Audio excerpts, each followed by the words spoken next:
শালার পাথর শুধু গাড়ির টায়ারে ঢোকে আইসে আমার পুঙ্গায়ও ঢুকো তোমরা। ঠাকুরপো, আমার 500 টাকা ধার দাও না। 500 টাকা ধার দেব, কিন্তু তার বিনিময়ে তুমি আমারে কি দিবা? আমার আর কি দেওয়ার আছে বলো, তুমি যা চাবা আমি তাই দেব। তাই? তাহলে আমার একটা দাও। নেও।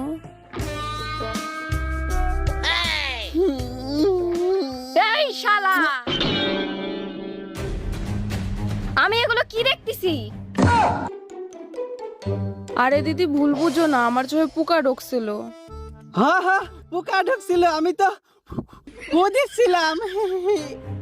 ক পোকা আমি দেখি।